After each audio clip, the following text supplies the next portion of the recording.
You walk away from a car accident feeling fine, maybe a little shaken up, but no pain. 3 days later, you can barely turn your head. Your neck is locked up, you've got a headache that won't quit, and you're wondering, what the hell happened? I'm Dr. Barry Marks, chiropractor and car accident expert. I've treated thousands of whiplash cases in Orange County since 1986. The question I hear most, Doc, why didn't I feel this right away? Today, I'm going to show you exactly what's happening inside your body during those first 72 hours and why waiting to get checked could be the worst mistake you make. Before we dive in, please like and subscribe so this channel can continue to grow. Thank you. Here's what most people don't understand about whiplash. It's not like breaking a bone. When you fracture your arm, you know immediately the pain is instant. But whiplash, it's sneaky. And there's actual science behind why your body doesn't sound the alarm right away. Let me tell you about a patient I saw last month, Sarah. She was rear-ended at a red light. Police came, she exchanged information, felt totally fine, went home, went to work the next day, day 3. She woke up and her neck was completely locked to one side. She couldn't look over her shoulder, couldn't even turn to back out of her driveway. When she came to my office, she was panicking. How did this happen? I felt fine. And that's when I explained what I'm about to show you. Okay, let's break down what happens in those first seconds of impact. Your car gets hit from behind. The seat pushes your body forward, but your head, it stays put for a split second. Then it whips backward, hard. Then it snaps forward. All of this happens in less than half a second. Now here's the thing. During that whiplash motion, the ligaments in your neck stretch beyond their normal range. Muscle fibers tear, microscopically at first. The joints between your vertebrae get jammed, but your nervous system is flooded with adrenaline right now. You're in fight or flight mode. Your body is literally suppressing pain signals to keep you functional. So you feel fine, maybe a little stiff, but nothing serious. You think, I'm good, I don't need to see a doctor. But here's what's happening under the surface. Phase 1, the first 6 to 12 hours, the silent period.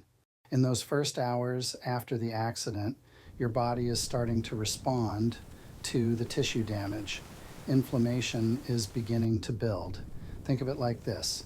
When you sprain your ankle, it doesn't swell up the second you twist it. It takes a few hours for the swelling to really kick in, right? Same thing with your neck. The damaged tissues are releasing inflammatory chemicals, histamines, prostaglandins, all these compounds that trigger your immune response. But the inflammation hasn't peaked yet. The swelling is just starting to accumulate in the joints and muscles. Now you might be thinking, okay, but I still feel okay at this point. Why should I worry? Because this is your window. This is when early intervention can prevent what comes next. Phase 2, hours 12 to 48, the buildup. By the end of the first day, maybe into the second day, you're starting to notice something, a little stiffness when you turn your head, maybe a dull ache at the base of your skull. You take some Tylenol, figure it'll pass. But what's really happening? That inflammation we talked about, it's now at full volume. Your muscles are starting to spasm, not because they're injured themselves, but because they're trying to protect the damaged ligaments and joints underneath. Your body is essentially putting a splint around your neck using muscle tension. That's why doctors call it muscle splinting. And here's the kicker. The more your muscles spasm, the less blood flow gets to the area. Less blood flow means slower healing. It's a vicious cycle. This is also when nerve irritation starts to show up. Those stretched ligaments, the inflammation from being injured is causing pressure on nerve roots. You might start feeling tingling in your fingers, or a headache that starts at the base of your skull and wraps around to your forehead. Phase 3, days 2 to 5, peak symptoms. This is when people finally come to my office. Day 3, day 4. They can't turn their head, they can't sleep because every position hurts.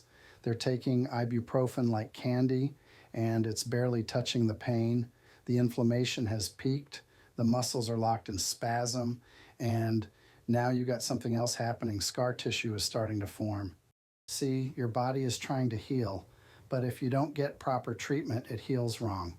those micro tears in the ligaments. They're knitting back together, but in a shortened, restricted pattern.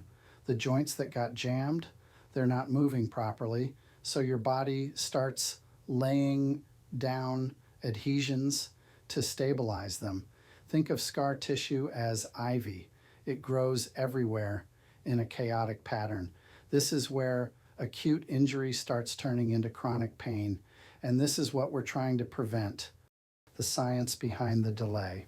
Let me give you the technical explanation, because I think it's important to understand this isn't just some mysterious thing, and it's not something I'm making up. There's actual research backing this up.